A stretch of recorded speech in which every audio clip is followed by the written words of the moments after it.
धर्मांतरण के इस खेल को लेकर झांगुर बाबा को विदेशों से करोड़ों रुपए की फंडिंग तक हो रही थी। इन पैसों का इस्तेमाल देश के अलग अलग हिस्सों में हिंदू लड़कियों को फंसाने के लिए किया जाता था। लेकिन अब यूपी एटीएस उन तमाम खातों की जांच कर रही है जो झांगुर या फिर उसके गुर्गों से जुड़ी है। ये रिपोर्ट देखें।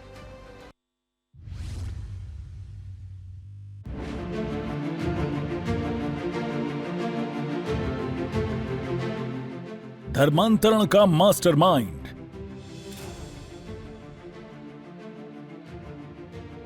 जलालुद्दीन उर्फ झांगुर बाबा। एक तरफ तो एटीएस की गिरफ्त में है, तो दूसरी तरफ बलरामपुर में उसके घर को मिट्टी में मिला दिया गया। 3 दिन तक चली बुलडोजर कार्रवाई में जलालुद्दीन की पाप की कोठी जमींदोज हो गई।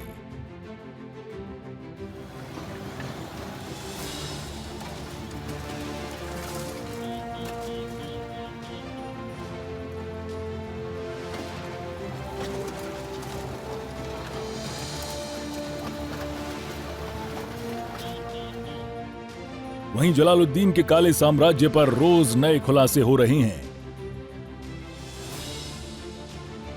दरअसल जलालुद्दीन उर्फ झांगुर बाबा और नीतू उर्फ नसरीन से लगातार पूछताछ जारी है। इस बीच झांगुर बाबा का मुख्तार अंसारी गैंग से भी कनेक्शन सामने आ रहा है, जिसके चलते झांगुर बाबा विदेशी फंडिंग का इस्तेमाल खरीद फरोख्त में किया करता था।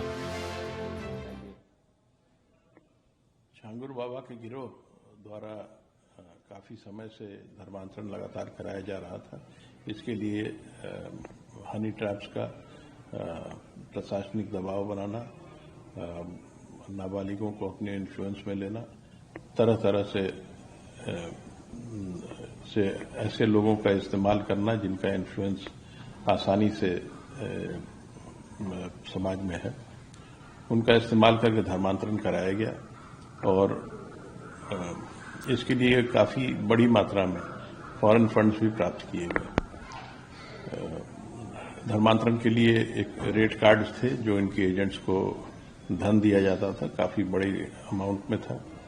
जो फॉरेन फंडिंग हुई वो लगभग 40 अकाउंट्स में आई। इन सभी अकाउंट्स की जानकारी एटीएस को है। किन स्रोतों से यह धन प्राप्त हुआ उसके बारे में एटीएस लगातार जानकारी प्राप्त कर रही है। जो भी धन का इस्तेमाल यहाँ किसी प्रॉपर्टी के एक्विजिशन में,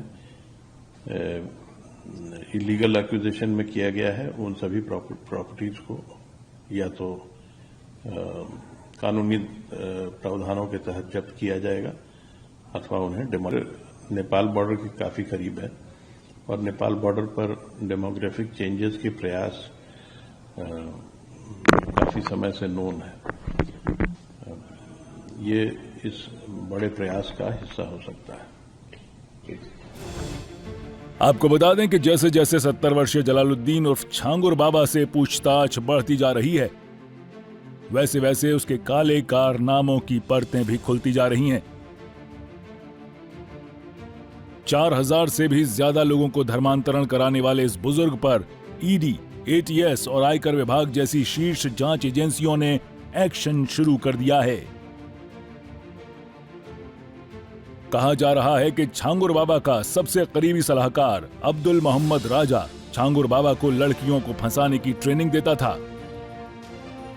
झांगुर बाबा के सहयोगी नवीन रोहरा का स्विस बैंक में अकाउंट। झांगुर बाबा मनी लॉन्ड्रिंग, धर्मांतरण, हवाला ट्रांजैक्शन, विदेशी फंडिंग में था संलिप्त। यूपीएसटीएफ की एफआईआर के बाद ईडी ने काली कमाई, जालसाजी की शुरू की जांच। शिजराए तैयबा नाम की किताब के जरिए करवाता था धर्मांतरण।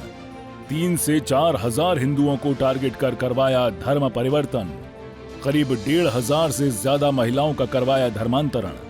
40 फर्जी संस्थाएं और 100 से ज्यादा बैंक अकाउंट। इन खातों में अरब देशों से करोड़ों रुपए ट्रांसफर किए गए। मिडिल ईस्ट, दुबई, ओमान जैसे देशों से हो रही थी फंडिंग। विदेशी चंदा अधिनियम का उल्लंघन करते हुए फंड मिले। झांगुर बाबा की देश के अलग अलग हिस्सों में 100 करोड़ से ज्यादा की अवैध संपत्ति है। यानी जैसे जैसे जांच आगे बढ़ेगी वैसे वैसे छांगुर बाबा के राज बेपर्दा होते जाएंगे। भोले भाले गरीब लोगों को फंसाकर सिर्फ धर्मांतरण नहीं करवाता था छांगुर बाबा, उसके और भी गैर कानूनी कारोबार थे जिस पर सख्ती से एसटीएफ पूछताछ और जांच कर रही है। छांगुर बाबा के मोबाइल फोन, लैपटॉप और अन्य डिवाइस को फॉरेंसिक जांच के लिए भेजा गया है। कहा जा रहा है कि इन डिवाइसों में धर्मांतरण से जुड़ी वीडियो के साथ ही जरूरी जानकारी मिल सकती है जिससे जलालुद्दीन का काला चेहरा और बेनकाब होगा। ब्यूरो रिपोर्ट, सूर्या समाचार।